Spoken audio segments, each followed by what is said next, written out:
it like being sent out to go? I think I learned what it's like to play against one of the biggest teams in the world. They never stopped running. They were super intense. And that's what I can take away from these guys, that they don't stop and they're super intense. That's what I can learn. That was the team you following. Was there kind of like this is a really cool moment you have today of seeing the stripes across your head? Yeah, I think when the game started, that was that moment. And then once the game, kept going, it was time to focus and do what I needed to do. And I was fighting with some of the players, so I couldn't really be a fan at that point. What did you make of the atmosphere tonight? It was great. I loved it. I'm not sure how many people were there, but they were definitely loud and we could hear them. How did you feel like you personally played today? I think it was an okay game for me. I started off okay.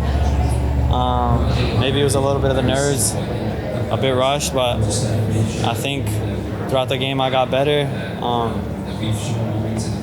It was my first game against one of those type of teams, and I think I definitely learned a lot, and I will improve. Did you feel like others maybe had the same nerves? It seemed like just the passing was imprecise. Even some of the simple things were maybe not there as often as they used to be.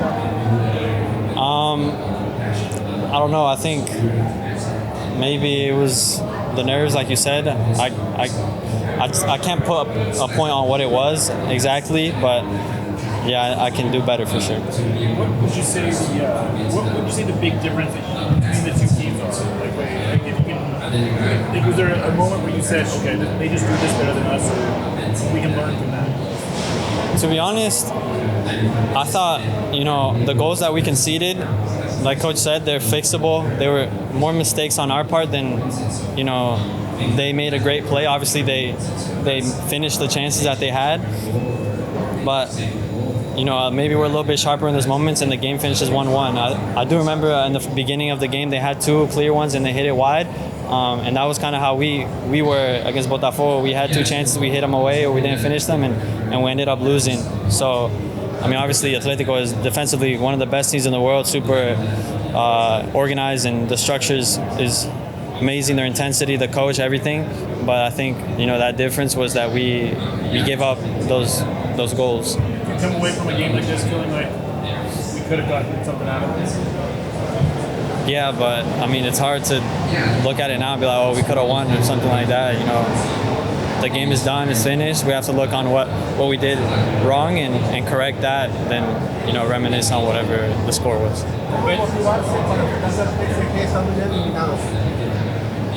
No necesitamos motivarnos, es uno de los equipos, es el actual campeón de la Champions. ¿Qué podemos decir?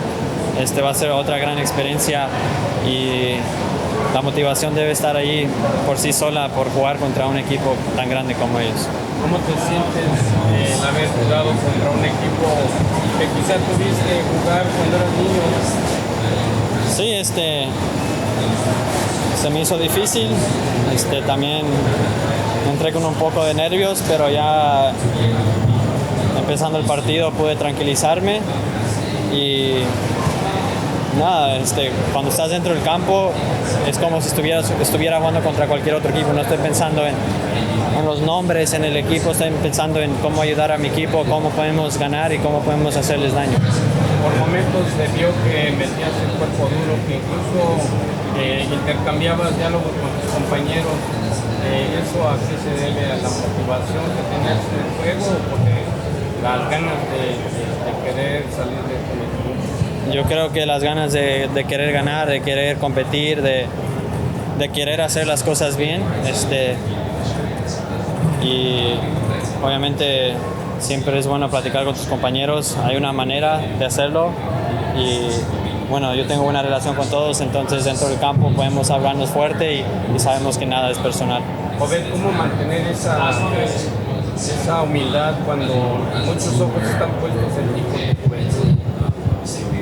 Bueno, estoy rodeado de una gran familia, de un gran equipo que me mantiene los pies en el piso, en la tierra.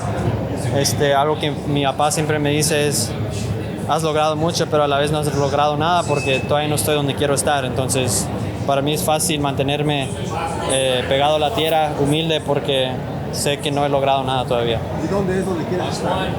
En el más alto nivel en Europa. Thanks, guys.